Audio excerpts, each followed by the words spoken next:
আসসালামু আলাইকুম। Welcome to weekly market analysis. আজ 5 মে 2024 আমাদের সাপ্তাহিক মার্কেট অ্যানালাইসিস। তো আমরা আজ মার্কেট দেখার চেষ্টা করব S&P 500। নাসদাকটা রাখবো না, কারণ নাসদাকটা অলমোস্ট সেম মুভ করে S&P 500 এর সাথে। এখানে অ্যাপেল রাখছি, টেসলা, বিটকয়েন, ডোজ কয়েন, এক্সওএম এবং শিবা ইনু।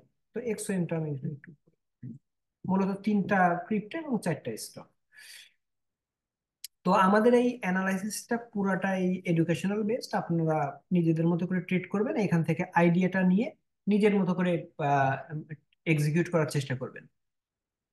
তো এটা কোনো ফাইনান্সিয়াল অ্যাডভাইস না। এইখানে আমাদের প্রথমে আমরা দেখবো S&P 500। এটা 4 আওয়ার্সে একটা ভালো আহ, একটা মানে চার্ট তৈরি করছে। সেটা হলো, আমরা যদি এখানে দেখি যে এই এইখানে একটা আহ, এখান থেকে মার্কেট আমরা ডেইলি টাইম ফ্রেমে যদি আরেকটু দেখি, তো ডেইলি টাইম ফ্রেমে এখান থেকে দেখতে পাচ্ছি যে একদম অল টাইম বটম থেকে মার্কেট এইখানে একটা ডিপ করছিল, তারপরে কিন্তু মার্কেট কন্টিনিউয়াসলি ফ্লাই করছে।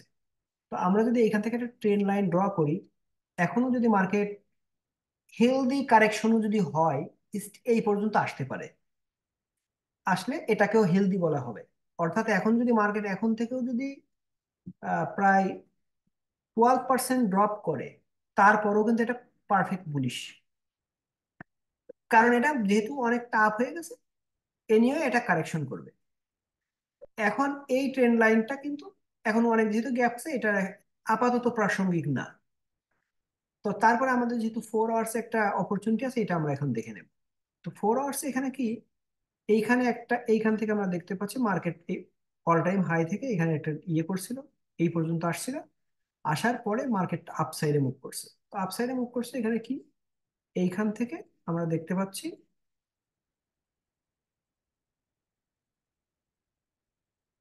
এইটা আমি একটু, হ্যাঁ, তো যাই হোক একটু 19-20 হবে। তো এইখানে এইটাকে বলে বিয়ারিশ, বিয়ার ফ্ল্যাগ। অর্থাৎ এটা একটা বিয়ার প্যাটার্ন। বিয়ার প্যাটার্ন এখন এইখানে দুই ভাবে ট্রেড করা যায়। ইদার এইটা যদি ব্রেক করে তাহলে এই প্যাটার্নটা ক্যান্সেল, বাট এইটা অ্যাক্টিভ হবে যদি এই লাইনটা ব্রেক করে, নিচের লাইনটা ব্রেক করে। ব্রেক যদি করে তাহলে এটা বিয়ারিশ সাইডে আরো মুভ করবে, অনেকটা মুভ করবে। এখন এখন প্রশ্ন হলো, এখান থেকে এই পর্যন্ত তো অনেকটা গ্যাপ, আমাদের ইনসাইডে কিভাবে ট্রেড করব। তো ইনসাইডে ট্রেডের ক্ষেত্রে এই যে আপার লাইন, এই লাইনটাতে আমরা দেখবো যে মূলত এখান থেকে ডাউন সাইডে মুভ করে কিনা, অর্থাৎ এটাকে সোজা বাংলায় বলে ডেক্লাইন করে কিনা। তো এখান থেকে প্রাইসটা যদি আর আপসাইডে যেতে ফেল করে ডাউন সাইডে মুভ করে, তখন আপনার তখন টার্গেট হবে এই লোয়ার লাইন, এইখান থেকে। সেক্ষেত্রে আপনার শর্ট সাইডে ট্রেড করা লাগবে। আর লং সাইড ট্রেডের ক্ষেত্রে এটাকে সাপোর্ট ধরে এইখান থেকে ট্রেড করে আপার লাইনটা আপনি টার্গেট করতে পারেন, যতক্ষণ এই যে এই যে কনসলিডেশন, এই যে চ্যানেল, এই চ্যানেল ধরে মুভ করবে। যেদিকে ব্রেক করবে সেই দিকে প্যাটার্ন অ্যাক্টিভ হয়ে যাবে। অর্থাৎ এই আপসাইডে করলে প্যাটার্নটা ক্যান্সেল হবে, আর ডাউন সাইডে যদি মুভ করে সেই ক্ষেত্রে কিন্তু প্যাটার্নটা অ্যাক্টিভ হয়ে যাবে। অর্থাৎ বিয়ার প্যাটার্ন অ্যাক্টিভ হওয়া মানে প্রাইসটা ড্রপ করবে। তো আমরা এইখানে যদি একটু ভলিউমটা অ্যাড করি, এইখানে দেখতে পাচ্ছি ভলিউম কিন্তু লো ভলিউম তুলনামূলকভাবে। এরকম না যে এখান থেকে আমরা দেখতে পাচ্ছি মোটামুটি এইটুকুর মধ্যে এখানে অনেকগুলো হাই ভলিউম আছে, বাট এইটুকুর মধ্যে দেখতে পাচ্ছি যে তুলনামূলক লো ভলিউম। তার মানে এটা যে কোনো একদিকে মুভ করবে, ইদার আপসাইডে অথবা ডাউন সাইডে। এটা এটা ব্রেক করবে। তো যখন ব্রেক করবে তখন যদি দেখা যায় যে হাই ভলিউম আছে, তার মানে এটা পারফেক্ট ব্রেক। ওই ব্রেকিং পয়েন্টটা যদি হাই ভলিউম থাকে, তাহলে ওইখানে আমরা ট্রেড করতে পারি ওই সাইডে। বাট যেহেতু এটা মার্কেট, এখানে কিন্তু লট অফ ট্রাপ আছে এবং লট অফ ভেরিয়েশন আছে। এইটা আমি এই মুহূর্তে যে ভেরিয়েশনটা মোটামুটি পারফেক্ট মনে হচ্ছে, বা মনে হচ্ছে এটার সম্ভাবনাটা বেশি মনে হচ্ছে, এটা আমি আপনাদের সাথে শেয়ার করলাম। তো অবশ্যই অবশ্যই এই লাইনে খেয়াল রাখবেন। আর যে যদি আপনারা আহ, এখানে আরেকটু সতর্ক হতে চান, সেই ক্ষেত্রে এরকম করতে পারেন। এই ক্ষেত্রে করতে পারেন, এই গ্যাপটা পূরণ করার পরে এখান থেকে ইদার ব্রেক করবে অথবা এখান থেকে ডিক্লাইন। তো এরপরে আছে অ্যাপেল। অ্যাপেলটা আহ, আমি উইকলি টাইম ফ্রেমে দেখাবো। এখান থেকে আমরা দেখতে পাচ্ছি মার্কেটটা প্রথমে এইদিকে মুভ করছে, এরপরে এখান থেকে কনসলিডেশন করছে। এইটাকে মূলত বুল ফ্ল্যাগ বলে। এই যে কনসলিডেশন থেকে এখান থেকে, তো ফ্ল্যাগের ক্ষেত্রে কি হয়, ফ্ল্যাগের ক্ষেত্রে একটু স্লপটা ডাউন হয়। তো আমরা যদি এই আরেক ভাবে দেখি, যে মার্কেটটা যখন এখান থেকে এখানে মুভ করে, এখানে একটু পাউজ করছে, এখান থেকে রেস্ট নিয়ে মার্কেটটা কন্টিনিউ করবে, অথবা ডাউন সাইডে আবার ব্রেক করবে। এখানে একটা গ্যাদার করছে, ইদার বায়ার অথবা সেলার। তা আমরা বুঝবো কিভাবে যে এখানে কি গ্যাদার করছে? আপার লাইনটা যদি ব্রেক করে তাহলে বুঝবো যে এখানে বায়ার গ্যাদার করছিল, এবং লোয়ার লাইনটা যদি ব্রেক করে তাহলে বুঝবো যে এখানে সেলার মূলত এখানে জমা হচ্ছিল। এখানে ফোর্সটা ওই দিকে বেশি, যেদিকে ব্রেক করবে। তো এখানে দেখেন যে এই প্রাইসটা এখান থেকে এখানে আসে, এখান থেকে আবার এখানে এখানে এখানে কনসলিডেশন একটা জোন। এখন এইখান থেকে কিন্তু আমাদের পরবর্তী টার্গেট এইটা, যদি সবকিছু ঠিকঠাক থাকে। আর ছোট করে যদি আমাদের এখানে ইয়ে থাকে, ট্রেন লাইন ব্রেক করে এখান থেকে দেখতে পাচ্ছি যে ট্রেন লাইনটা ব্রেক করছে, ব্রেক করে উপরে মুভমেন্ট আছে। তো স্বাভাবিকভাবে এখানে ভলিউমটা কম থাকবে, কারণ এটা পাউস করছে মোটা দাগে। এইখান থেকে এই পর্যন্ত মার্কেটটা কনসলিডেশন করছে, আর কনসলিডেশন জোনে মার্কেট কিন্তু লো ভলিউম থাকে।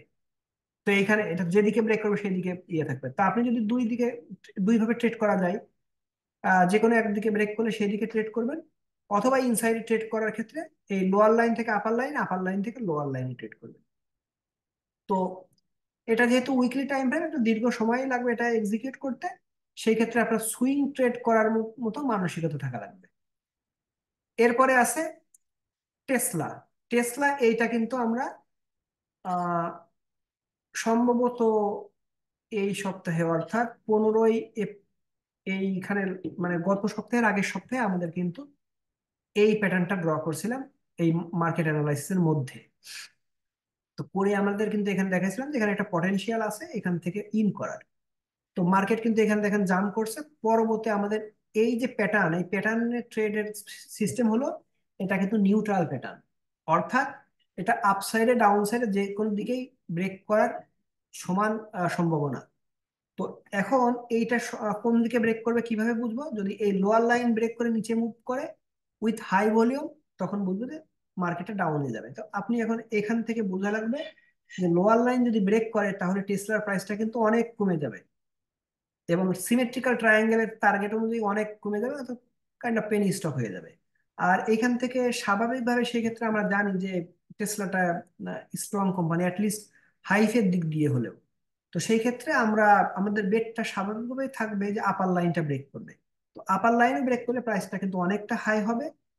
এবং এখন যেহেতু এটা উইকলি টাইম ফ্রেম এবং এটা মাঝামাঝিতে আছে, আমাদের যে ইনসাইড আমরা যদি ট্রেড করি সেটা কেমন, এইখান থেকে যেমন এখানে ট্রেড করা ইয়ে ছিল, পার্সেন্টেজ ছিল, এখানে 70% মাইনাস ছিল।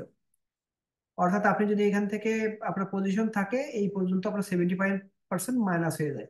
আপনার যদি 100K যদি এখানে পজিশন থাকে, তাহলে এই পজিশন পর্যন্ত আপনার 25K থাকার কথা।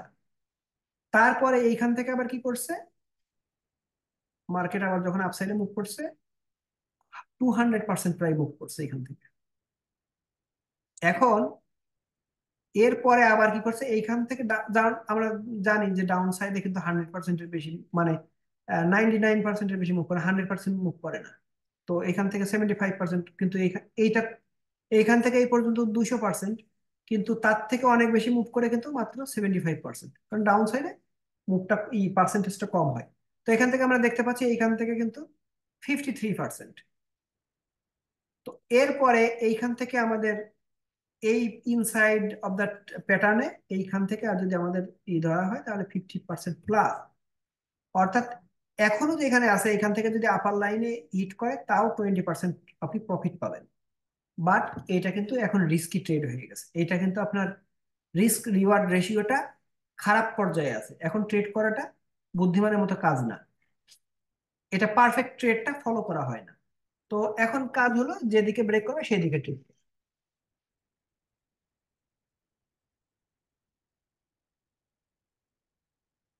তো এরপরে আছে এক্সওএম। এক্সওএমটা ডেইলি টাইম ফ্রেম আমি দেখার চেষ্টা করবো এখানে। আমাদের এই এই যে লাইনগুলা কিন্তু আমরা এর আগে ড্র করছিলাম, এখন দেখেন কতটা অ্যাকুরেটলি এখানে অবস্থান করছে বর্তমান।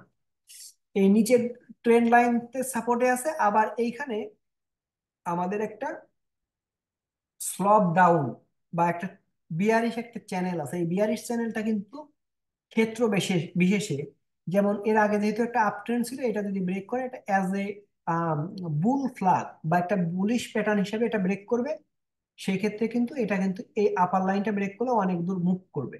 তা আপাতত আমাদের এখন ট্রেডের পদ্ধতি হলো এই লোয়ার লাইন থেকে আপার লাইনটা ট্রেড করা, তারপরে এখানে ডিসিশন নিবে, মার্কেট ডিসিশন নিবে এটা ব্রেক করবে না আবার এখান থেকে ডিক্লাইন করে লোয়ার লাইনে আসবে।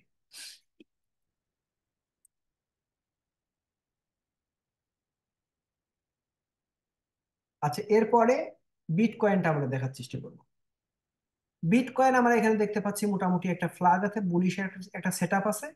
তো আমরা এটা অলরেডি কভার করছি, এখান থেকে এই এই আপার লাইন পর্যন্ত আমাদের টার্গেট। এইখানে ডিসিশন নিবে, এটা ব্রেক করবে না আবার লোয়ার লাইনে আসবে। মোটামুটি আপাতত এখান থেকে এখান থেকে এই পর্যন্ত ছিল 20%। এখন যে গ্যাপটা আছে সেটা হলো 6%। তো এরপরে আছে ডোজ কয়েন। ডোজ কয়েন আমরা দেখতে পাচ্ছি, আমরা কিন্তু এই লাইনের জন্য ওয়েট করছিলাম, এইখানে এই পজিশনটার জন্য, এই এই পজিশন। তো এখানে দেখেন সাপোর্টটা ধরে আবার কিন্তু বাউন্স করছে, কিন্তু প্রাইসটা এখানে থাকার পরেও এখানে কিন্তু ভলিউম কম। সুতরাং এইখানে এখনো কিন্তু ব্রেকআউট হিসাবে গণ্য না। আমাদেরকে আরেকটু সতর্ক থাকা লাগবে, যেটা মূলত ব্রেকআউট কিনা, একটু ধৈর্য ধরে এই করা লাগবে। তো এরপরে যেটা আছে সেটা হলো শিবা ইনু। শিবা ইনু কিন্তু আমরা এটা গত সপ্তাহের আগের সপ্তাহে এটা আমরা কাভার করছি, সেটা হলো এটা এখানে কিন্তু বুল ফ্ল্যাগ তৈরি করছে। তো বুল ফ্ল্যাগের আগে যে পোলটা ছিল, এই পোলে কিন্তু পার্সেন্টেজ ছিল 400% প্রায়। এবং তারপরে এইটা ড্রপ করার পরে এখান থেকে যদি আবার ব্রেক করে, এটা যদি অল টাইম হাই পর্যন্ত যায়, সেই ক্ষেত্রে কিন্তু আমাদের 83% আপ হবে। তো আমাদের এখানে উম, একটা ব্যাপার হলো এটা, এখানে দেখবো যে এটা ব্রেক করে কিনা, অথবা এখান থেকে ডিক্লাইন করে লোয়ার লাইন আসে কিনা। যদি লোয়ার লাইনে আসে, এটা যদি পজিশন হোল্ড করে, এখানে আবার পজিশন অ্যাড করতে পারো, অ্যাড করা যাবে আর কি। তো এই ছিল আমাদের মোটামুটি এই সপ্তাহের মার্কেট অ্যানালাইসিস। আহ সবাই ভালো থাকবেন।